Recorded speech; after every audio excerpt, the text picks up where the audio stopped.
Hello, welcome to my basement. I am Bill Hennessy, pastor at North Presbyterian Church in Williamsville, New York, and this is a Bible study based on the daily lectionary readings. Today, of course, is Friday, May 15th, and the readings I use are taken from the PCUSA website, pcusa.org. You can find the lectionary readings by doing a search for daily lectionary readings there. Today we're going to continue with our reading of the Gospel of Matthew. And this is, again, the Sermon on the Mount. And this is now we're into chapter 7 of Matthew.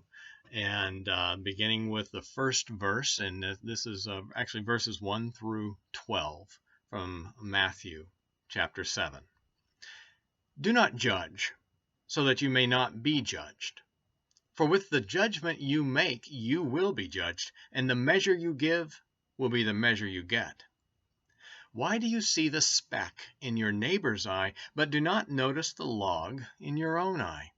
Or how can you say to your neighbor, let me take the speck out of your eye, while the log is in your own eye? You hypocrite! First, take the log out of your own eye, and then you will see clearly to take the speck out of your neighbor's eye. Do not give what is holy to dogs, and do not throw your pearls before swine, or they will trample them underfoot and turn and maul you.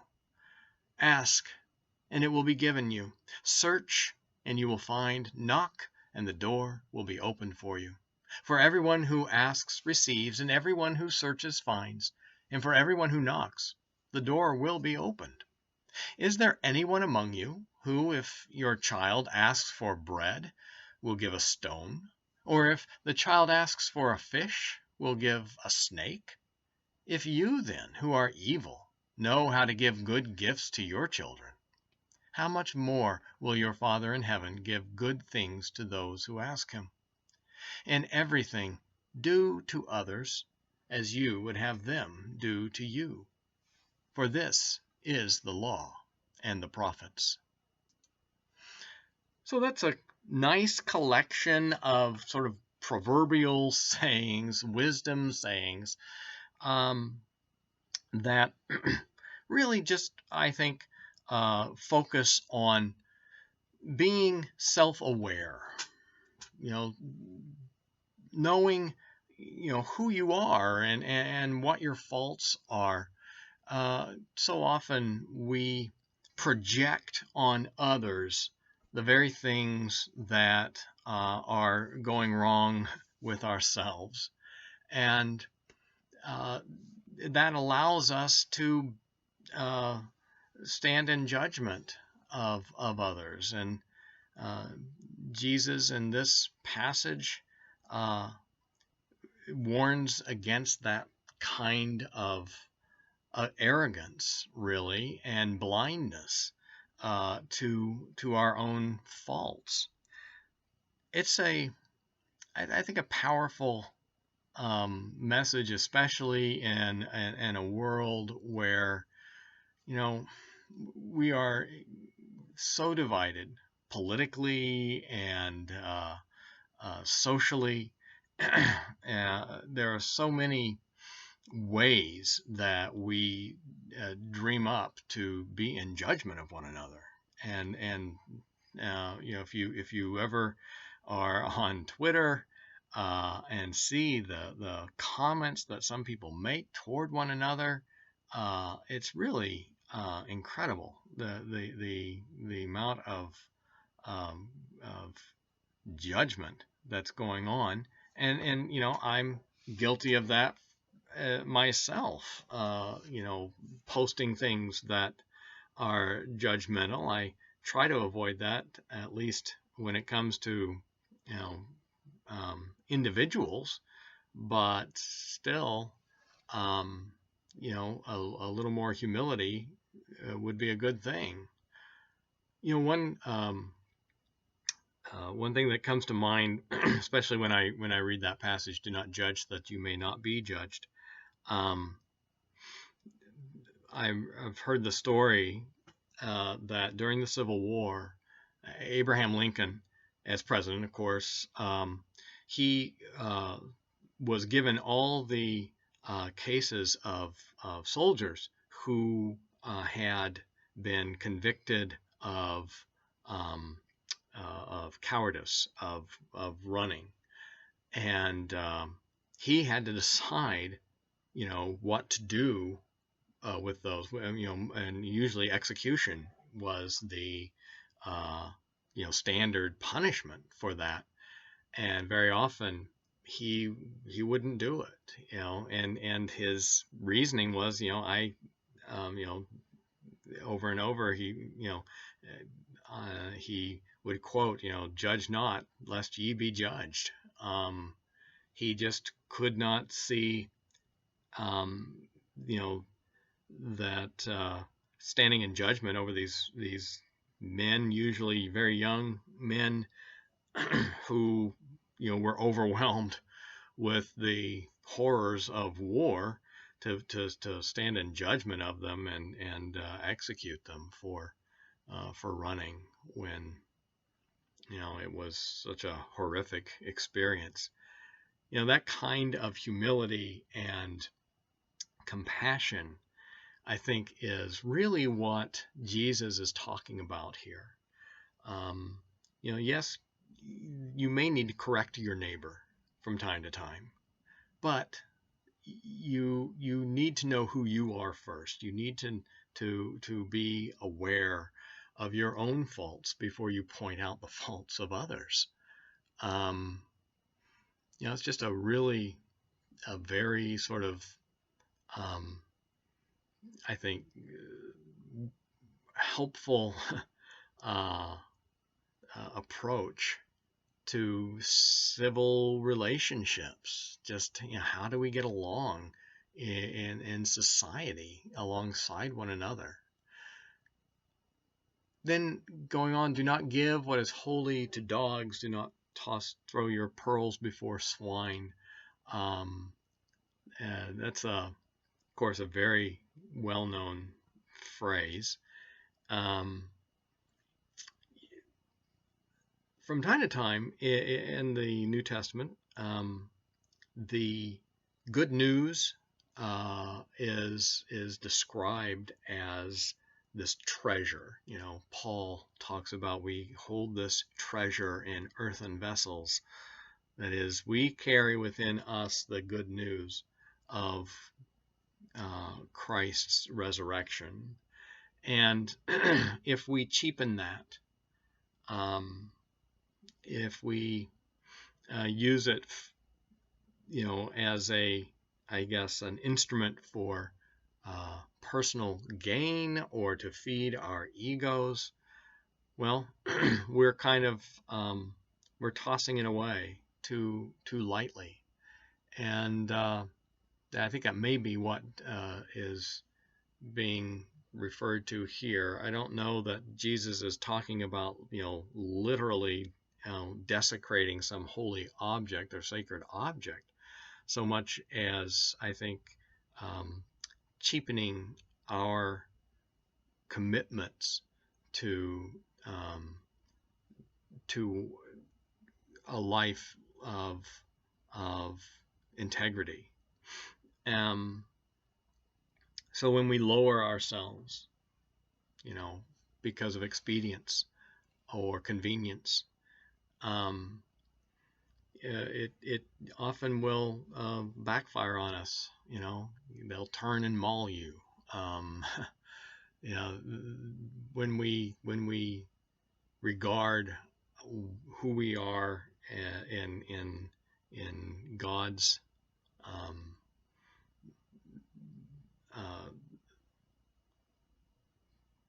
I guess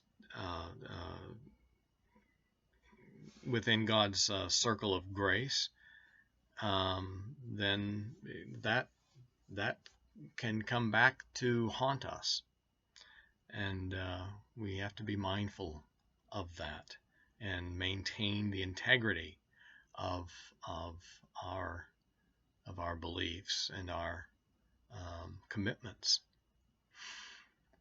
And then this last portion, ask and it will be given you, seek and you shall find, knock and the door shall be opened.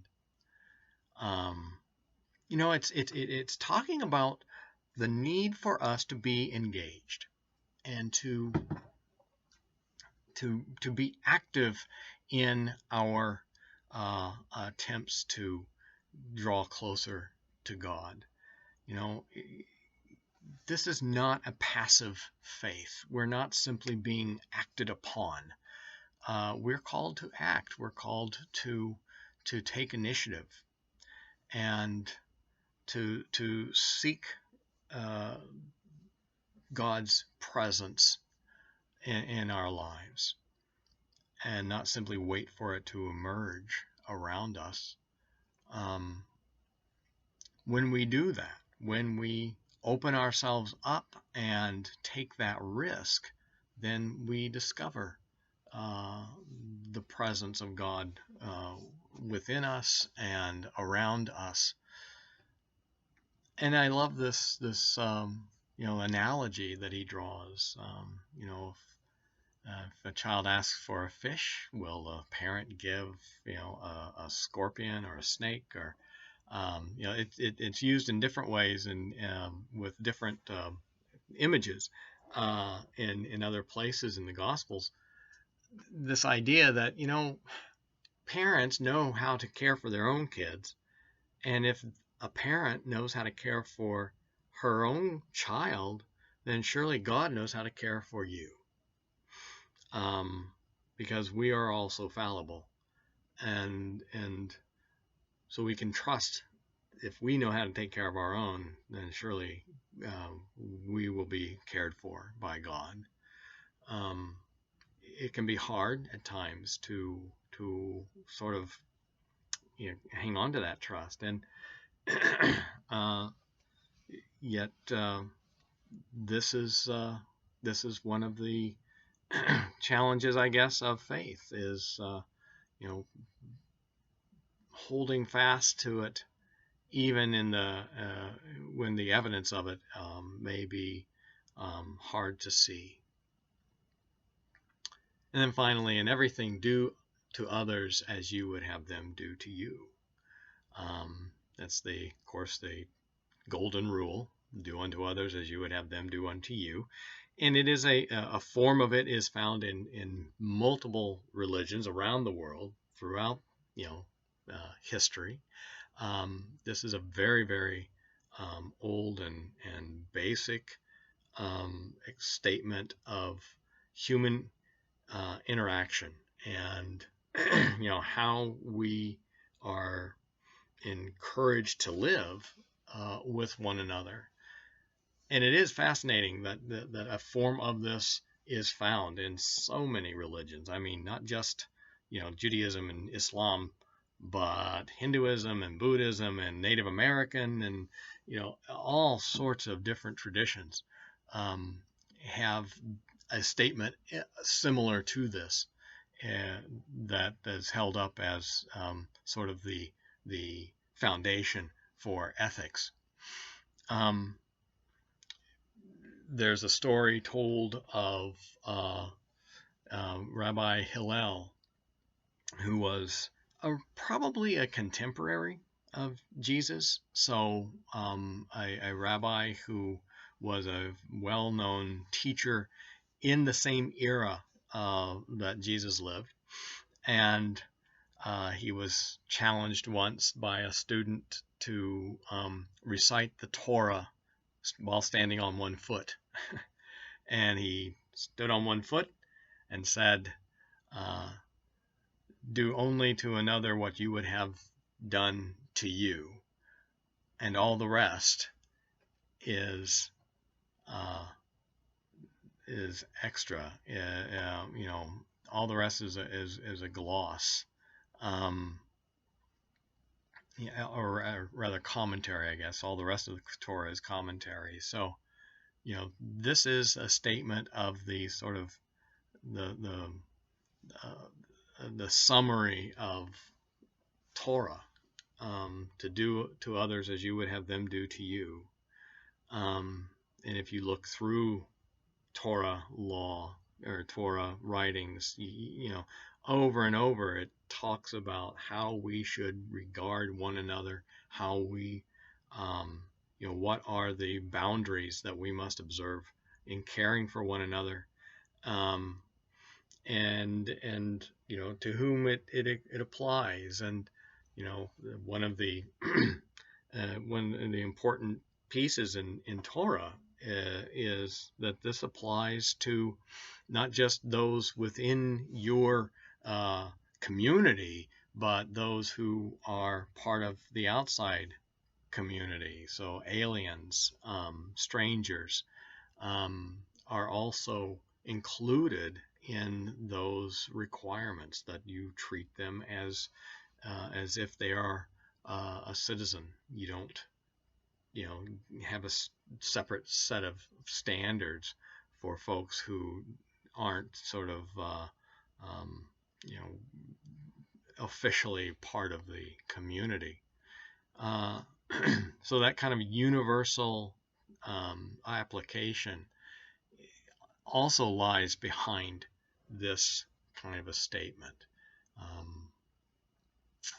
So this is just a nice reminder, and one that I think, should hold up more and more, especially in a society where there is a lot of division and a lot of conflict.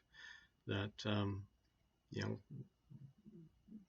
reducing conflict begins with me. It begins with the, you know, each of us looking within to see and identify our own faults before we address the faults of others. So I encourage you to take time to do that kind of thing, to be self-aware, to do some measure of examination of your own motives, your own actions, and use that as I guess, a way to perhaps inform you before you make a judgment about someone else. And this is the key to civil society, to learning how to live with one another in ways that reflect the best in us, and not the our lower tendencies. So